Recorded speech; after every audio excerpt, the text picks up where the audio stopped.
Hoy, Bisayang Bisakalong Tari Epo, sira ulo sa kalang wala akong mata. Tayo nun nakakag...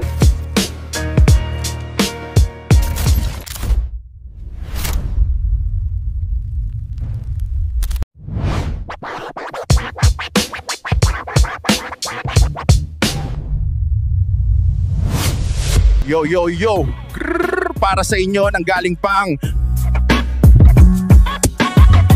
Battle Record. Pakinggan natin si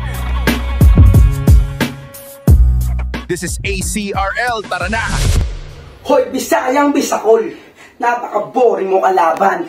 Ha? Sa totoo lang, hindi lang nila masabi sa'yo na gusto nilang putulin yung oras mo para version naman mapakinggan nyo. Tang-inan to, napakagulang. Usapan namin 5 minutes lang. Tang-ina, 6 minutes no, hindi mo pa rin time. Gago. Tapos pag tinalo kita rito, anong sasabihin mo?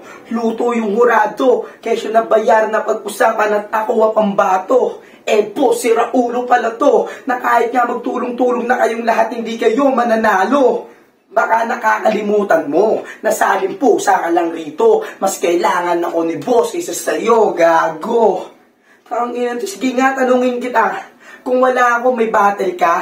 Ha? O di ba wala ganun lang yun, tanga. At ikaw naman kasi boss, matanong kita. Matagal mo na pala akong sinusubaybayan ba't ngayon mo lang ako binigyan ng laban? Ha? Tapos binigay mo pa sa akin, bata na walang kalaban-laban. Okay ka rin man trip boss no? Nakakagago. Sunod pag binigyan mo ko, dapat yung magaling naman, ang ganahan naman, ako. Tangina. At mabalik tayo sa iyo, Martido. Pati ako nagtataka. Ano ba yung dahilan? Ba't galit na galit yung mga asong galas at tuwing nakikita ka nila? Ha? Alam ko na, buti aking naalala, may snitch ka na tropa. Agad nag-PM kay Kusma, sinabi yung dahilan na kaya pala sila galit sa'yo, isa ang matakaw at walang patawad. Ultimong diaper na may tae-tae na kakainin na lang ng mga aso, ninanakaw mo pa. Ang inan to, patay gutom. Bagay kayo magsama ni Yangwan. Parehas kayong buraot, parehas ng style, parehas ng mukat, parehas ng amoy. Ano sa pakiramdam na may ganun kang tropa? Diba? O ano, kayang pa ba? Tanga, sumuko ka na. Huwag ka nang umasa na makakaisa ka dahil hindi ka uubra. At yung binato mong dinamita, walang bisa, hindi sumugat. Yung akin ang abangan mo, yung susunod kong ipapatong dinamita, mas malakas pa sa nuclear bomb ng China. Ang ina, no? Ano? At huwag kang mag-alala, Matidop. Hindi lang ikaw ang una kong pupugutan ng ulo. Iisa-isahin ko kayo sa makuha ko yung kampyonato. Kaya boss, sa lahat ng kasali dito, pakikontak, pakisabi na lahat maghanda. Dahil ang sunod na babangkain nyo, dilubyo.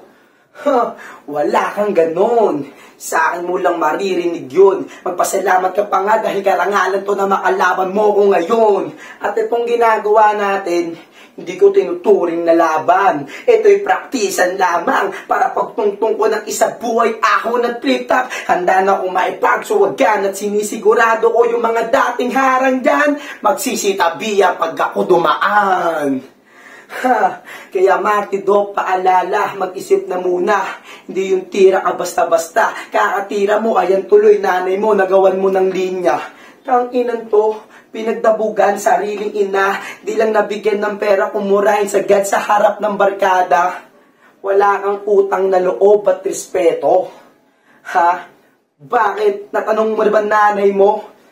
Natanong mo naman nanay mo, kamustahin kung okay lang ba siya sa ginagawa mo? At yung nanay mo naman, hindi lang din masabi sa'yo na pagod na siya sa ugali mo. Mula sanggol hanggang ngayon, palamunin ka pa rin ng nanay mo. At yung tatay mo naman, bihira ka lang kamustahin dahil busy sa trabaho. 8 oras nagbabanat ng buto, mabigilang kagustuhan mo. Ngayon, Martidop, tatanungin kita kung saan sila nagkulang sa'yo.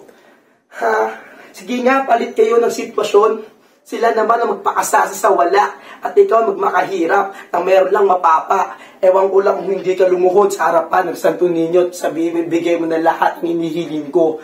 Gago, ngayon, ito na, ang huling sasabihin ko, kaya tandaan nyo to. Kung may problema kayo sa mga sinabi ko, pwede nyo harapin ng tao sa tao. Huwag ko lang malalaman sa ibang tao pa maririnig yung maling kinukwento nyo. Dahil pagkagat ng kadiliman, kasabay ni Maki ito pang pagkawala nito. Mga ilang linggo, tatapat ang araw ng linggo sa pagputok ng araw sa umaga, kasabay ng katawan nitong nangangalingasaw.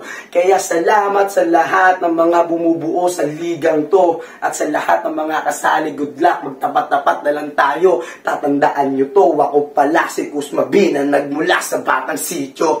Time! Isa lang dapat ang matira.